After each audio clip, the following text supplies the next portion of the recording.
সারা জীবন handle মেরে দাদারে ফুরাইয়া গেল গায়ের বল, ওরে আমার ফুরাইয়া গেল গায়ের বল রে গায়ের বল।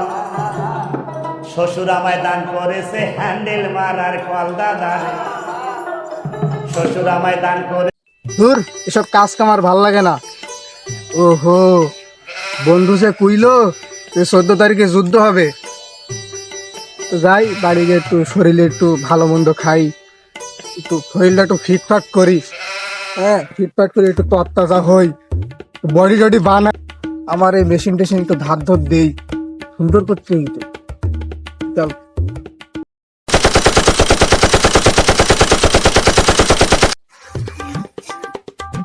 কিরে বন্ধু, তোর হাতে বন্দুকটা কোনে যাচ্ছিস? ক্যা তুই না কইলি 14 তারিখে যুদ্ধ হবে, আমি পরশুতে নিয়ে আইছি। শালা সামনে ধারে বাবু, তার একদম ফাঁক করে এলাম। আরে বোকা, এটা সে যুদ্ধ না, এটা হলো 14 তারিখে প্রেমিক প্রেমিকাদের যুদ্ধ। আরে বাল, তুই আমার আগের থেকে কবি রে, আমি আর ওসে বিসি বেসে বন্দুক কিনছি ফাইট করবো বলে, তুই আমার এত বড় ধোকা দিলি। বাল, আর ভাল লাগে না। সামনে 14 ফেব্রুয়ারি, এদিক যাই এবার দেশি বিদেশি অনেক ক্যাপ কিনবো, ক্যাপ কিনি বাড়ি একদম বুঝাই করে ফেলবো। যাই।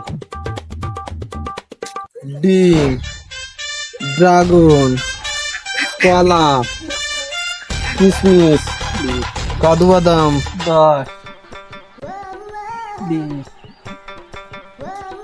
কিরে তুই এরাম করতি কে? ওঠ। আরে বন্ধু, আর কোশ নে, 14 তারিখে ফাইনাল ম্যাচ আছে। আসিস খেলা দেখতি, এবারে গোলবারের পিছন দিয়ে গোল দেবো। তো বড় বলো, এটা সে খেলা না, 14 তারিখে প্রেমিক প্রেমিকাকেও খেলা, লুটুর পুটুর, তুই বুঝবি নেও। আরে তুই আগে কবি নে, আমি 2-3 দিন আগে ব্যায়াম করে আমার শরীরের ওয়ার্কশপ খেলাই দিলাম। তা তুই কোন জাতি? হ্যাঁ রে, আর কোশ নে, আমার 14 তারিখে ফাইনাল খেলা আছে, আমি ডাক্তারের দোকানে যাতে তুই ক্যাপ কিনতি। তো ওই যে তোর মাথার উপর ক্যাপ আছে। আরে এ ক্যাপ সে ক্যাপ না, তুই বুঝবি নে, সেটা হলো পিছলা ক্যাপ। আমি গেলাম, আমার দেরি হয়ে যাচ্ছে। ও আমার কি বুঝিস চাইলো, আমার সময় তো এসব ছিল না। আরে যাই, আজকে আমার বহুত ক্যাপ কিনতে হবে। টাইগার ক্যাপ, তারপরে আপেল ক্যাপ, আনারস ক্যাপ, সিংহ ক্যাপ, এই ক্যাপ গুলো আরো নতুন নতুন যত কালেকশন আছে সব কিনে বাড়ি নিয়ে আসবো, শিগগিরই যাই।